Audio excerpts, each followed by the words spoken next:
Right now on 12, a triple shooting leaves a star athlete dead in Harlem. The new details we're learning about the victim. Plus, a cloudy start to the weekend, and we're tracking the chance for some storms. We'll have that timeline next.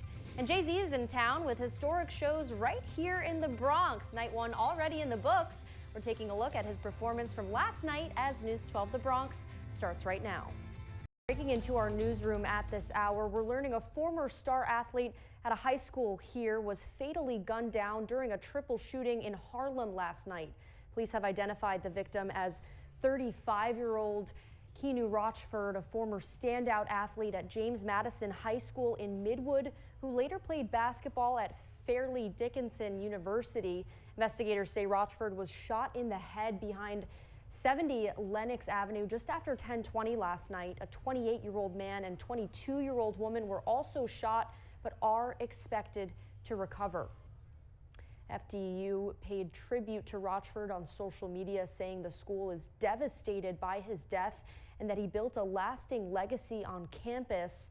No arrests have been made, and the search for the gunman continues. We begin with some breaking news. We're learning 2 members of service and 1 person was taken to a hospital after a fire truck collided with a vehicle. Now, this all happened just after 5:30 this morning. The Citizen app video shows you the scene. You can see a massive FDNY response there. We're told those injured went to Jacoby and Bronx Municipal Hospital. No word yet on their current condition. We're working to learn more details, so make sure you keep it right here on News 12 as we work to bring you the latest. And this morning, an urgent manhunt to find the person who is accused of raping a 13-year-old girl inside Van Cortlandt Park. Police say this person approached that 13-year-old girl while she was on a northbound BX9 MTA bus back on Tuesday. After getting off, that's when she was followed, grabbed, and dragged into a wooded area inside the park. Cops say that's when she was sexually assaulted. The accused rapist then ran off. Anyone with information should give the NYPD's Crime Stoppers tip line. A violent robbery in Riverdale leaves a man hospitalized. Police say the people responsible are still out there. News 12's Jody Juliana Powell is on the scene with more details. Jody, what are you learning there? Julia, yesterday, while the sun was still out, a 36-year-old man was slashed in his arm and then robbed of his chain. Police say it happened here on Broadway in Van Cortlandt Park South around 7:40 last night. 2 men on a moped came up to him, flashed a knife, and then tried to steal the victim's chain. In the struggle, the victim was slashed across his left arm and then later taken to the hospital. He's expected to be okay. The 2 men got away with the victim's chain. In this area, robberies and assaults are up from this same time last year. I spoke to one man who works in the area. It's kind of shocking because this is a good area. Weekends is always full of barbecue people. I can understand if it was the rough areas as Crotona Pool. Nighttime is crazy. Police say they're now looking for 2 people that were last seen wearing all black that got away on a moped. If you know anything, you're urged to call Crime Stoppers. From Riverdale, Jody Juliana Powell, News 12, The Bronx. And speaking of food, before you prepare the menu for guests, you might want to check your freezer.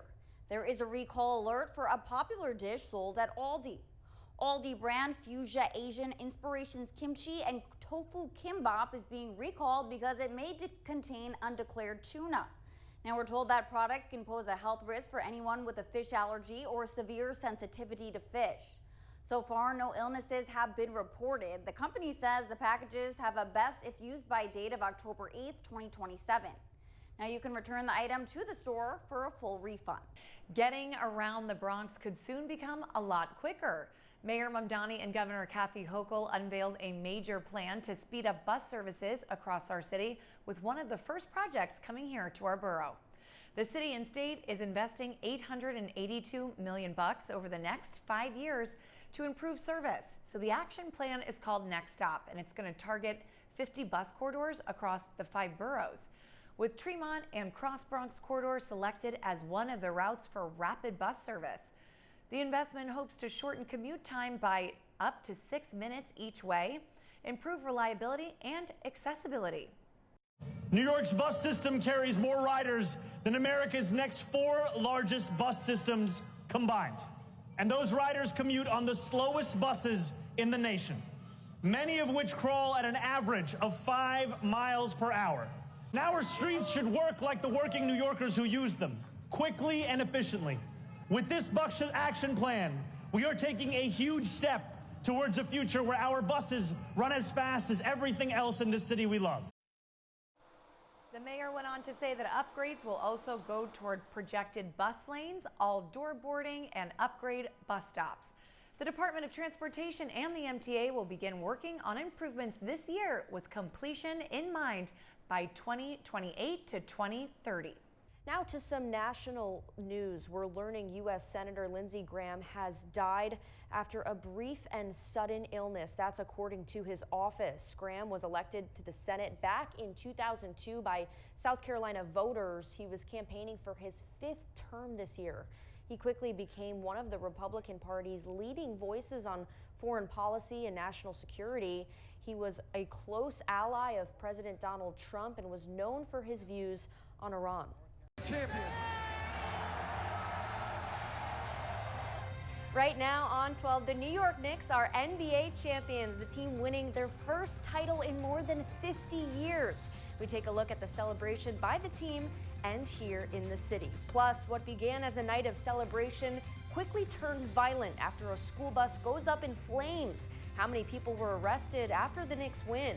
And expect to see some more clouds with a chance for showers this afternoon. More on your hyperlocal forecast as News 12 The Bronx starts right now.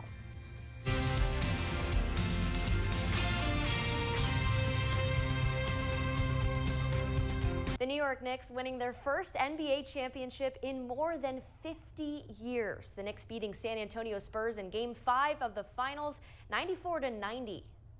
Fans, this is not a dream. Your long wait has ended. Go ahead and cry. After 53 years, the Knicks are finally NBA champions once again. This was the moment when the Knicks won the game, the team beating the Spurs in Texas. And if you remember, it's the same team the Knicks played that eliminated them in Game 5 at Madison Square Garden back in 1999. After the big celebration on court, Adam Silver presented the Larry O'Brien Trophy to James Dolan and the New York Knicks. Jalen Brunson scored 45 points, including 13 straight for New York in the fourth quarter. He was the NBA Finals MVP, and during the on-court celebration, he said this moment was everything he had ever dreamed of. The mayor posting to X saying a parade will take place this Thursday in Manhattan. It's still unclear what time that will happen.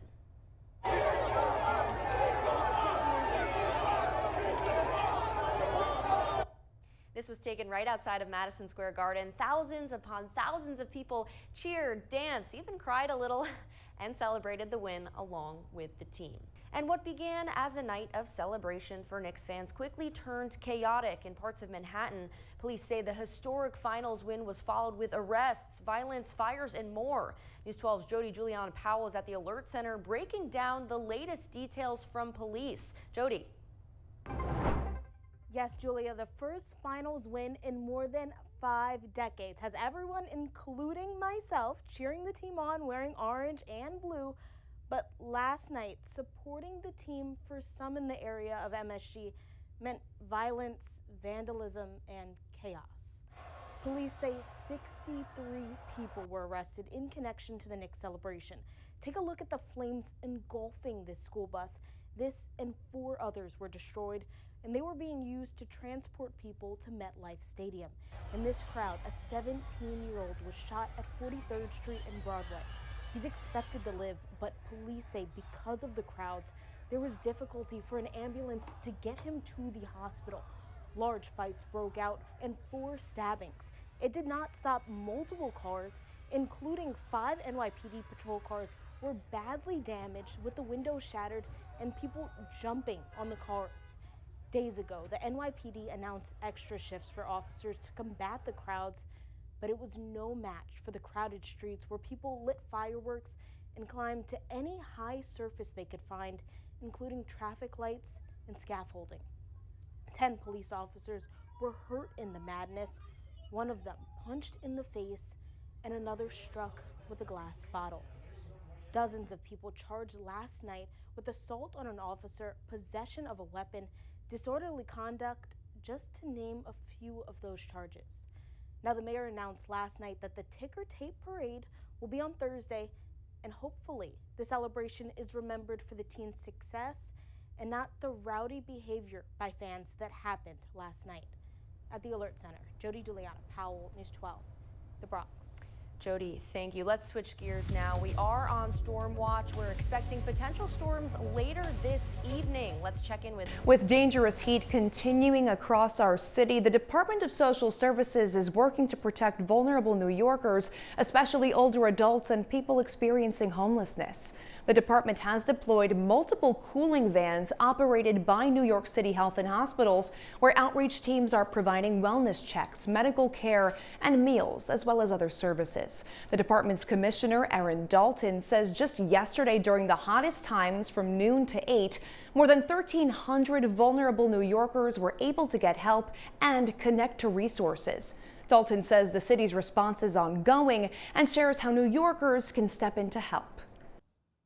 We've got over 200 folks out there canvassing, connecting to cooling resources, connecting to our shelter system, and really doing anything it takes to help people to stay safe during this weather.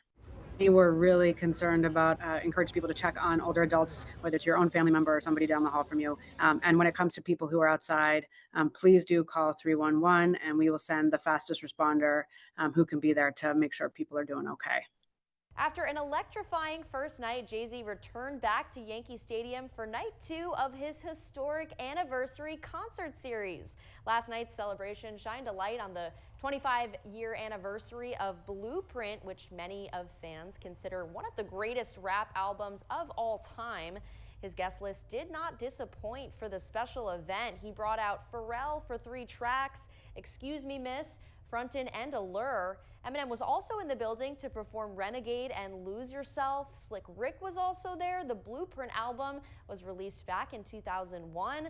Some lifelong fans in attendance were excited to show us their merch. What do we got here? So this is a painting of Jay-Z representing the Blueprint. You know, we have him, his face, and then we have the skull. Of course, what's under the skin is the Blueprint. That's how we start. I got Jigga, Jay-Z. Concert yesterday, I came here, was amazing. Night 2, can't wait to see it. Hoping Eminem's gonna come out. I have no idea, but that's what I think the biggest surprise is gonna be tonight. Jay-Z returns to the stage tonight for his final day of his homecoming. News 12 will have you covered all day at Yankee Stadium. And in this era